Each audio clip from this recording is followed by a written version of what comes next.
Good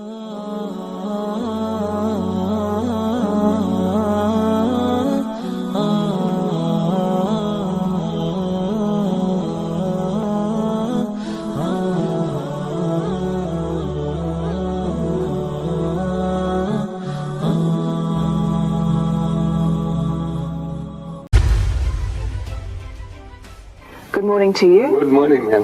What's the purpose of your visit to Australia? My purpose is to educate my people as well as the Christians in this country regards to our relationship with Christianity. Because Islam is the only non-Christian faith which makes it an article of faith for its followers to believe in Jesus. No Muslim is a Muslim if he does not believe in Jesus.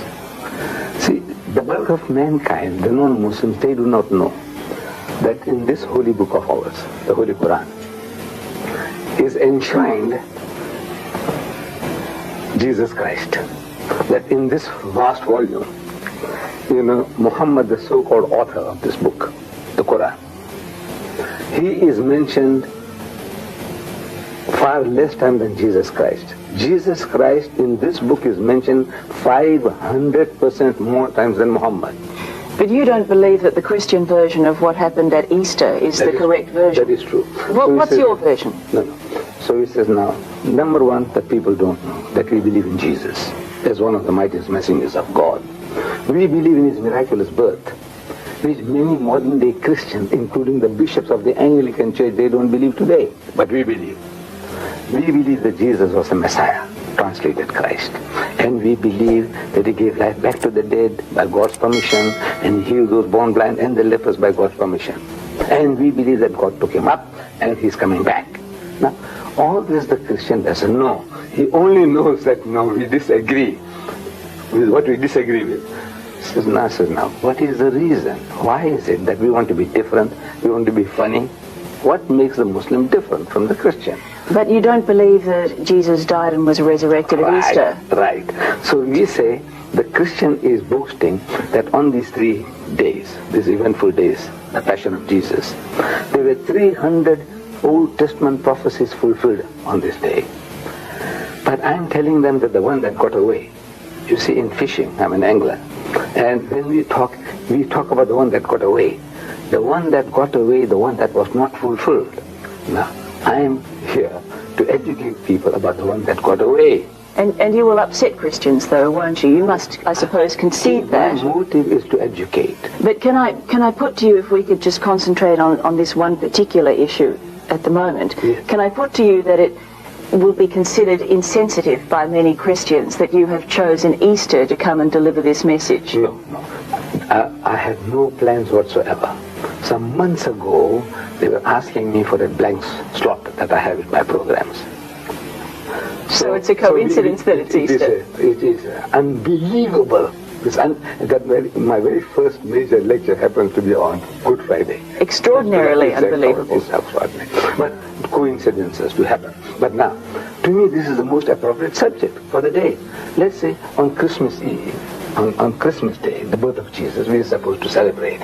I'm talking about the passion of Jesus. What happened to him and how he died, and then they beat him up. No, doesn't make sense. It doesn't make sense. When you talk about Easter at Christmas time, it doesn't make sense. You talk about Easter time. All right, well, let's say at Ramadan, the Pope goes to Tehran and says, you've got it all wrong. Right? Okay, come. Well, how would he be received? His Pope, His Holiness, yes. Just coincidence that you mentioned his name. He has just written a book called Crossing the Threshold of Hope. It had become the world's bestseller in 12 countries immediately on publication. In this he says, we must have a dialogue with the Muslims. So, suppose it's a coincidence that Ramadan is the occasion when he happens to be in Tehran and we are having a dialogue. He says, now look, you people, man, you're killing yourself. Who the Pope is. The reason with us, he said, you Muslims, you pray 5 times a day. Every day of the year. Then, that whole month of Ramadan, you're going to go through hunger and thirst. Because from before sunrise to sunset, the Muslim, no eating, no drinking, no sniffing, no smoking. So what kind of life are you people leading? Is your God hungry for that? Is your God hungry for your prayers? Is he hungry for your fasting? He says no. Now he has a right.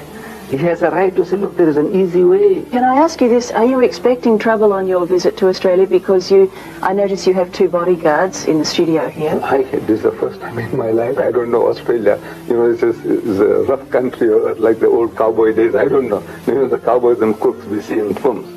I thought maybe this vast continent. Please forgive me. Please forgive me. Australia has enshrined in its democracy freedom of speech, Sheikh. I don't think that... I don't know. I experience it very much. I appreciate it. But you don't know, man, you don't know what's going on. Like when I go to America, the West, I don't know. There's the cowboys and cooks are still around, with the guns ready for blazing away. Can I ask you this?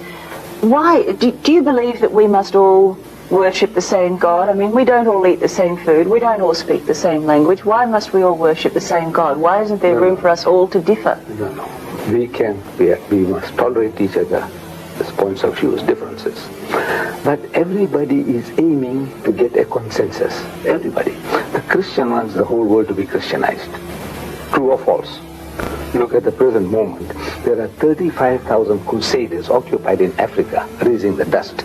Not priests, ministers of the church, but crusaders from America. They want to change the continent. They want to make Africa a Christian continent. In 1977, in Indonesia, there were 6,000 crusaders trying to convert the Indonesians, and they have succeeded so far in converting 15 million Indonesians into Christianity. And by the turn of the century, they want to make Indonesia a Christian nation. Now, this is an aim, a noble aim, from the Christian point of view.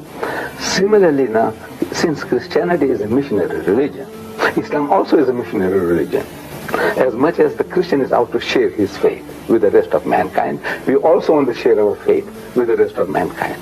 And Islam, I don't know whether you know, is the fastest growing religion in the world. In the West, in Britain, there are more Muslims than Methodists. All right, I still think there'd be plenty of people who question your timing, but thank you for your time this morning.